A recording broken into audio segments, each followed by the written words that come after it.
En fait, quand il réalise Massacre à la tronçonneuse, il a 31 ans. Ça fait 11 ans qu'il travaille déjà dans le milieu de l'audiovisuel. Donc il a réalisé déjà 2 courts-métrages. Et en fait, Massacre à la tronçonneuse, il naît d'une frustration, c'est qu'en 70, il sort son premier long-métrage de fiction qui s'appelle Long Eggshells, et c'est un échec financier total.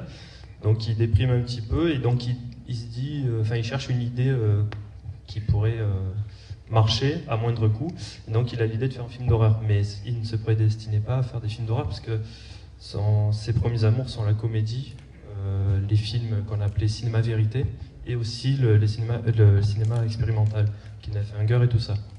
Et donc avec Massacre, Massacre est rendu possible parce que durant 6, 7, 8 ans, à travers une société dans laquelle il travaille, et donc il a des parts de cette société, il va faire plusieurs petits films et rencontrer donc des gens, des directeurs photos, monteurs et tout ça. Et en fait, tous ces gens-là, il va les réutiliser pour Massacre. Donc Massacre, c'est pas un film sorti de nulle part avec des amateurs. Ce sont que des gens qui avaient déjà des années d'expérience derrière eux. Et donc voilà, c'est pas le fruit d'un hasard.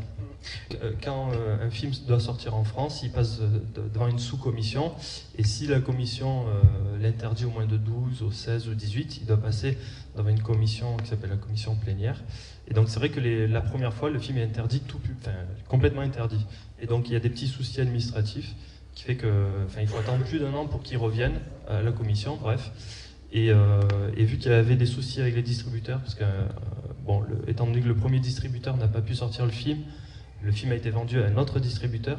Donc après, il y a eu des problèmes juridiques entre 2 distributeurs français, ce qui fait qu'à chaque fois, ça a repoussé la sortie. Donc le film aurait dû sortir en 77 en fait, parce que malgré l'interdiction totale de la commission, il y a une personne au ministère de la Culture, enfin l'équivalent à l'époque, qui a voulu le sortir, et à cause des problèmes entre René Château et un autre distributeur, le film a été repoussé, et voilà. Donc après, on s'en est servi comme pub pour dire qu'il a été interdit pendant des années, quoi. Après, c'est un prétexte commercial pour dire que le film était trop violent, trop gore, ce qui, pour ceux qui ne l'ont pas vu, vous allez le découvrir, ne l'est pas du tout. Il est violent, mais il a c'est une icône du cinéma gore, alors que finalement, c'est tout dans l'ambiance et dans son atmosphère. Merci Lionel, on se retrouve tout à l'heure pour la présentation de Massacre à la tronçonneuse 2. Quant à moi, je vous souhaite bon film, et on se fera une petite entracte après le film. Et pour ceux qui reviennent pour le Massacre à la tronçonneuse 2, il y aura des jeux concours avec pas mal de cadeaux, un concours de Scream Queen pour les filles qui veulent participer et gagner des cadeaux. Voilà, donc il ne me reste qu'à vous souhaiter bon film et à tout à l'heure. À tout à l'heure.